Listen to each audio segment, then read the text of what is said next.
तो गाइस मैं हूं आयुष और आप देख रहे हैं रेसल इंडिया। स्वागत है आपका आज की इस वीडियो में, जहां पे एक बार फिर से बहुत सारी बड़ी न्यूज अपडेट्स आप लोगों के लिए मेरे पास हैं और उसके बाद NXT के शो के बारे में भी बात करेंगे जो कि आज हमें देखने को मिला। वीडियो आज लेट आ रही है, उस चीज के लिए सॉरी भाई, लेकिन कंसिस्टेंट कंटेंट तब भी आता रहेगा। आप अगर चैनल पर नए हैं तो सब्सक्राइब कर लें, बहुत सारे अच्छे टॉपिक्स पर वीडियोस आने वाली हैं। पहली स्टोरी की बात करते हैं तो कल हुई मंडे नाइट रॉ की रेटिंग्स आ चुकी हैं और काफी मैं इंटरेस्टेड था जानने के लिए नंबर को, और ओवरऑल व्यूअरशिप आई है गाइस 1.923 मिलियन व्यूअर्स, जो कि लास्ट वीक के कंपैरिजन से 20% ज्यादा है। लास्ट वीक की रेटिंग काफी कम थी और इस हफ्ते ऑब्वियसली WWE ने बड़ी चीजें अनाउंस करी हुई थी, इसकी वजह से ज्यादा लोग देखने आए। इंपॉर्टेंट ये रहेगा कि आने वाले टाइम में भी अब ऐसे कंसिस्टेंट शोज हमें देखने को मिल सकते हैं और अगर ऐसा होगा तो रॉ की रेटिंग 2 मिलियन पार भी जा सकती है, तो ये एक पॉजिटिव न्यूज है। नेक्स्ट स्टोरी की हम बात करते हैं भाई, तो शैंकी की धुलाई तो करी ड्रू मैकिंटायर ने, लेकिन ये फोटो आप देख सकते हैं कि सच में कितनी बुरी चोट लगी थी शैंकी को।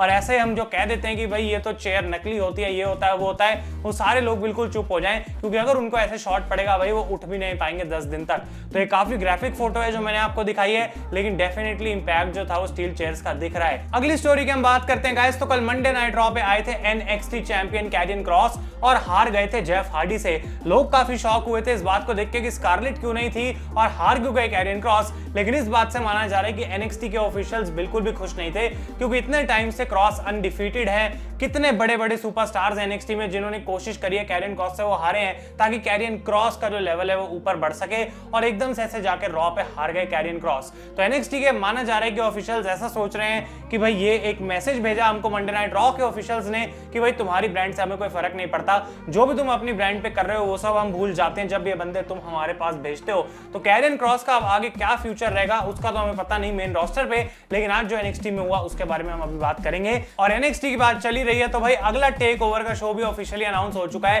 अगस्त 22 को हमें टेक ओवर 36 देखने को मिलेगी from the capital wrestling centre. और मुझे ये बात बिल्कुल भी समझ नहीं आई कि भाई जब मेन रोस्टर अब टूरिंग करता है और फैंस आ सकते हैं तो NXT के शोज में ऐसा क्यों नहीं हो रहा, वो थोड़ा अजीब बात है। और टेक ओवर जैसा शो जो कि डेफिनेटली सोल्ड आउट हो जाता है, आखिर वो NXT अभी क्यों नहीं कर रही, तो इंटरेस्टिंग है। लेकिन अगला टेक ओवर का शो गाइस समर स्लैम के अगले दिन हमें देखने को मिलेगा। अगली स्टोरी की हम बात करते हैं गाइस, तो WWE चैंपियन बॉबी लैशली ने रिप्लाई कर दिया गोल्डबर्ग के चैलेंज का, जो कि ऑब्वियसली उनको कल रॉ के ऊपर मिला था। और लैशली ने ट्विटर पे लिखा कि गोल्डबर्ग भाई तुम सेम दुनिया में बिलोंग नहीं करते जहां पे मैं रहता हूं, और सेम रिंग की तो तुम बात ही भूल जाओ। अगर अगली बार तुम ऐसे मेरे को आगे कन्फ्रंट करोगे तो MVP मुझे रोक नहीं पाएगा तुमको मारने से। और नीचे वो लिखते हैं नो थैंक्स ओल्ड मैन। तो बॉबी लैशली का जो अर्ली आंसर है गोल्डबर्ग के लिए वो नो है। ऑब्वियसली ये बात हम जानते हैं कि समर स्लैम में इन दोनों का मैच तो होगा, तो उसके पीछे कुछ स्टोरी लाइन अब हमें देखने को मिलेगी और गोल्डबर्ग को लैशली को मनाना पड़ेगा ताकि वो चैलेंज को एक्सेप्ट कर पाए। बॉबी लैशली को ऐसा लगता है कि गोल्डबर्ग को वो इजीली हरा देंगे। क्या आपको लगता है समर स्लैम में होगी चीज?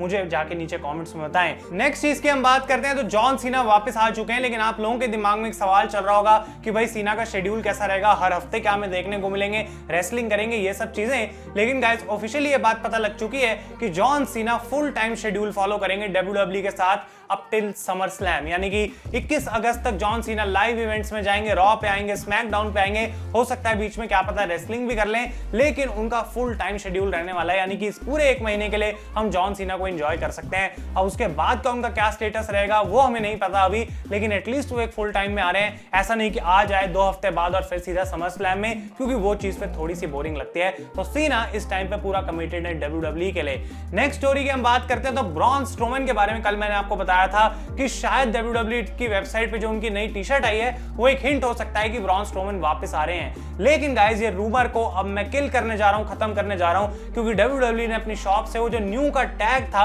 उस टी शर्ट से हटा दिया है और उसके अलावा भी कई सारे आइटम्स अब दिखाई दे रहे हैं WWE शॉप पे ब्रॉन स्ट्रोमन के। तो इसमें ऐसा कुछ नहीं है कि वो इसलिए ऐड करे गए ताकि स्ट्रोमन वापस आए, और अभी माना जा रहा है कि कोई भी बैकस्टेज टॉक्स नहीं चल रही है कि WWE ब्रॉन स्ट्रोमन को वापस लाना चाहे। और एक बार फिर से मैं बोलूंगा कि टोनी खान, मार्क हेनरी और AEW में काफी सारे और ऐसे लोग हैं जो ब्रॉन स्ट्रोमन को लाना चाहते हैं कंपनी में, और टॉक्स ऑलरेडी एडवांस चल रही हैं। तो अगर ब्रॉन स्ट्रोमन साइन करना चाहते हैं AEW के साथ और अगस्त 31 को जब वो फ्री एजेंट बन जाएंगे उसके बाद हमें वो most probably all elite wrestling में ही देखने को मिलेंगे। अगली स्टोरी की अब हम बात करते हैं तो भाई अंडरटेकर और मिशेल मैकूल माना जा रहा है कि कल की मंडे नाइट रॉ पे बैक स्टेज थे। इनफैक्ट कुछ फोटोज आप अभी देख सकते हैं, मिशेल मैकूल तो रिंग साइड पे बैठी थी अपनी बेटी के साथ। लेकिन ये बात भाई सिंपल सी है कि अंडरटेकर टेक्सास में रहते हैं और वो चाहते थे कि जब फैंस वापस आए तो वो एक बार आके सबसे बैक स्टेज मिले और सिर्फ उस पर्पस के लिए वो वहां पे आए थे। ऐसा कुछ नहीं है कि टेकर को WWE समरस्लैम के लिए लाना चाह रही है, अगर वो होता तो डेफिनेटली हमको न्यूज पता लग जाती। और इससे पहले कि हम NXT की बात करें, आज की फाइनल स्टोरी में भाई ट्रिपल एच की बात करते हैं, जिन्होंने एक इंटरव्यू में रोमन रेंस के बारे में काफी अच्छी बातें करी और उन्होंने तारीफ करते हुए बोला कि रोमन रेंस के लिए काफी मुश्किल टाइम था, क्योंकि एक ऐसा टाइम जब फैंस नहीं आ रहे थे, इस बंदे ने तब अपनी आर्ट को जो है वो बढ़िया कराए, तब ये एकदम इतना अच्छा हो गया। वो कहते हैं हम सब बात जानते हैं कि रोमन रेंस के करियर में काफी स्ट्रगल रहे हैं, कुछ पहले के कैरेक्टर्स जो कि लोगों को उतने पसंद नहीं थे, लेकिन वो कहते हैं कि रोमन रेंस का कैरेक्टर इस समय इतना बढ़िया है that he is now the best in the business, कि रोमन रेंस से ऊपर इस समय पूरे रेसलिंग बिजनेस में कोई है नहीं। और उन्होंने ये भी बोला कि ऐसा लगता नहीं है कि अब ये बंदा अपने कैरेक्टर को अच्छा करने की कोशिश कर रहा है, ऐसा लगता है कि ये बिल्कुल रियल लाइफ में भी ऐसा ही है, यानी कि रोमन रेंस ना वो सिर्फ कैरेक्टर प्ले कर रहे हैं बल्कि उसमें लिटरली ऐसा लग रहा है जीने लग गए हैं। तो इतनी दिक्कत नहीं हो रही रोमन को इस कैरेक्टर को प्ले करने के लिए, और भाई ऑब्वियसली उसके जो रिजल्ट्स हैं, जो पॉजिटिव रिजल्ट्स हैं, वो तो हमें देखने को मिल ही रहे हैं स्मैकडाउन पे। अब बात कर लेते हैं आज की NXT की गाइस। तो ये शो स्टार्ट होता है, समोआ जो आ जाते हैं रिंग में बिल्कुल खुंदक में, कैरियन क्रॉस तू बाहर आ भाई। वो कहते हैं मुझे तेरे को कन्फ्रंट करना है, मैं तेरे को मारूंगा, तूने मुझे चोक कैसे कर दिया। लेकिन विलियम रीगल बाहर आके कहते हैं जो तुम्हारे पास राइट नहीं है, तुम ऐसा नहीं कर सकते। लेकिन समोआ जो याद दिलाते हैं कि भाई तुमने ही रीगल ये बात बोली थी कि अगर मुझसे कोई पंगे लेता है तो मैं फिजिकल हो सकता हूं। लेकिन विलियम रीगल कहते हैं कि भाई तुम एक रेफरी थे, तब तुम्हें जाके कैरियन क्रॉस ने अटैक करा और उसके लिए हम देखेंगे क्या हो सकता है। लेकिन आज कैरियन क्रॉस आएगा इस अरीना के अंदर, मैं मेक श्योर करता हूं, और तुम अगर उसको कन्फ्रंट कर रहे हो तो सारी चीजें बिल्कुल पीसफुल होनी चाहिए। समोआ जो कहते हैं देखो मैं एक चीज की गारंटी तो कर सकता हूं कि ये सारी चीज आज मैं खत्म करके रहूंगा, लेकिन इस चीज की मैं कोई गारंटी नहीं कर सकता हूं कि ये जो है मैं पीसफुल वे में करूंगा। तो समोआ जो यहाँ पे विलियम रीगल को रिस्पेक्ट डेफिनेटली दिखा रहे थे, लेकिन वो ये कह रहे थे कि भाई तुम्हारा कंट्रोल रीगल अब क्रॉस पे है नहीं, तुम्हें ये भी नहीं पता होगा कि मंडे नाइट रॉ पे क्रॉस जाके हार के आ चुका है, क्योंकि तुम उसको कंट्रोल नहीं कर पा रहे, और इसको नीचे गिराना, इसको अपनी लाइन पे लाने का काम अब मेरा है और मैं उसको अपने तरीके से डील करूंगा। तो बिल्कुल एक हॉट प्रोमो से समोआ जो आज के शो को स्टार्ट करते हैं, और मैं यही बात बोलता हूं जो इस सो गुड यार, मतलब जो इनका प्रोमो आज सुनने को मिला, मजा आ गया देख के। एक्टिंग ही ऐसी करते हैं कि लगता है बंदे को सच में इतना गुस्सा आ रहा है कि भाई जान ले सकता है इस समय किसी की। इसके बाद हम बात करते हैं तो भाई कुशीडा और बॉबी फिश का मैच देखने को मिलता है द डायमंड माइन के अगेंस्ट, और जबकि ये मैच काफी अच्छा चला, एक चीज मुझे पसंद नहीं आ रही कि डायमंड माइन स्टेबल ना उतना बड़ा नहीं लग रहा, अच्छा नहीं लग रहा, और मैच हारे भी जा रहे हैं। अभी 2 हफ्ते हुए नहीं डेब्यू करे और इनको ऑलरेडी हरा रहे हैं, तो हम कैसे इनको सीरियसली ले सकते हैं। तो आई थिंक जितनी हाइप इसके अराउंड बनी हुई थी, कोई खास स्टोरी लाइन नहीं है, कुछ उतना बड़ा आइडिया NXT के पास था नहीं स्टेबल के अकॉर्डिंग। क्या आप लोगों को इंटरेस्ट आ रहा है डायमंड माइन में? अपने ऑनेस्ट ओपिनियंस मुझे बताएं। नेक्स्ट चीज की बात करते हैं तो भाई फ्रैंकी मोने का मैच होता है जेसी जेन के साथ, जिनका ऑब्वियसली डेब्यू था आज NXT में, और मैंडी रोज एक बार फिर से यहाँ पे इस मैच के बीच में हमें देखने को मिली। और माना जा रहा है अपडेट्स के अकॉर्डिंग कि मैंडी अब एक स्काउट है, यानी कि हम कह सकते हैं कि वो नए टैलेंट्स ढूंढ रही है NXT के ऊपर। क्या वो भी अपना खुद का स्टेबल बनाना चाहती है, वो देखना इंटरेस्टिंग रहेगा। तो माइक पे तो उन्होंने आज कुछ नहीं बोला, बस अनाउंसर्स डेस्क पे वो बैठी हुई थी, लेकिन ऐसा लग रहा है कि मैंडी रोज अब NXT की ही पार्ट है और उनके आगे जाके गाइस कोई स्टोरी लाइन हमें देखने को मिलेगी।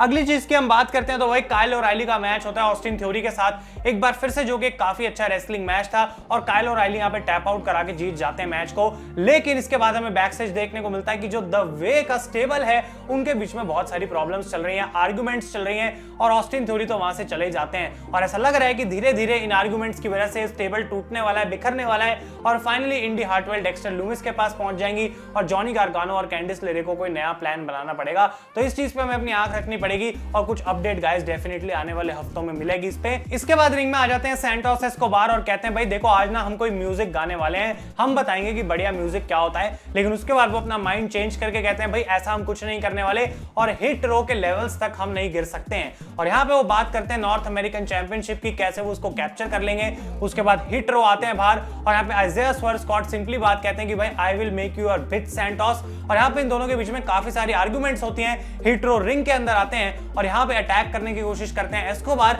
लेकिन हिट रो को गाइस यहाँ पे जो है वो मिलता है अपर हैंड, और एट द एंड सेगमेंट में देखने को मिलता है कि होआकिन वाइल्ड के ऊपर जो है यहाँ पे गिटार से अटैक करते हैं आइज़ाया स्वर्स स्कॉट, और सैंटोस एस्कोबार देखते रह जाते हैं। तो इन दोनों की फ्यूड बिल्ड करी जा रही है, इनफैक्ट दोनों स्टेबल्स आमने सामने हो गए हैं, तो इंटरेस्टिंग चीज है, और नॉर्थ अमेरिकन टाइटल भी इन्वॉल्व है, तो तो ओवरऑल ये चीज मुझे काफी पसंद आ रही है। इसके बाद हमें मैच देखने को मिलता है अपने NXT ब्रेकआउट टूर्नामेंट का गाइस, जहां पे आंड्रे चेज ने हरा दिया ओडेसी जोन्स को। एक बार फिर से मैं बोलूंगा, मुझे कोई खास पता नहीं है इन दोनों सुपरस्टार्स के बारे में, अभी बस रिजल्ट्स की बात है। फाइनल में देखेंगे कि कौन जीतता है, फिर उस सुपरस्टार पे क्योंकि मेन फोकस रहेगा।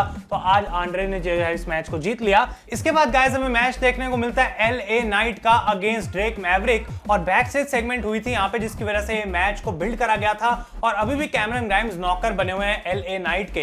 तो इस मैच में देखने को मिलता है कि LA नाइट रिंग साइड पे खड़े ग्राइम्स को बोलते हैं कि तुम मेरा टाइटल सही से क्यों नहीं पकड़ रहे, और इसका फायदा उठा के ड्रेक मैवरिक पीछे से रोल अप करते हैं और नाइट को उन्होंने इस मैच में हरा दिया। मैच के बाद नाइट अटैक करते हैं मैवरिक के ऊपर और कैमरन ग्राइम्स को भी कहते हैं कि भाई तुम भी इसको अभी मारोगे। पहले तो ग्राइम्स मना करने की कोशिश करते हैं, लेकिन क्योंकि उन्होंने मैच हारा था, उनको ये चीज करनी पड़ेगी, तो जबरदस्ती उनको भी ड्रेक मैवरिक को यहाँ पे मारना पड़ता है। और LA नाइट अभी भी पूरे मजे ले रहे हैं और कैमरन ग्राइम्स को उन्होंने अपना नौकर बना के रखा हुआ है। ऑब्वियसली इनकी फ्यूड चल रही है और आगे इनका आपस में मैच होगा। और फाइनली शो के मेन इवेंट में for the NXT women's championship हमें मैच देखने को मिलता है रकेल गोंजालेस अगेंस्ट ज़ाया ली। और यहाँ पे जबकि मैच काफी सही था, एक मोमेंट हमें देखने को मिलती है कि रकेल टॉप रोप से मूव करती हैं और सीधा बुरे तरीके से लैंड करती हैं ज़ाया पे, और ऐसा लगता है कि उनको रिब्स की इंजरी हो गई है, वो मैच को कंटिन्यू नहीं कर पाएंगी। वो डॉक्टर्स भी आते हैं यहाँ पे चेक करने के लिए, लेकिन उसके बाद ज़ाया उठती हैं, रकेल अपना फिनिशर लगा के इस मैच को जीत जाती हैं। लेकिन NXT के शो के बाद अपडेट्स आ रही हैं कि बैक स्टेज न्यूज के अकॉर्डिंग ज़ाया ली ठीक है,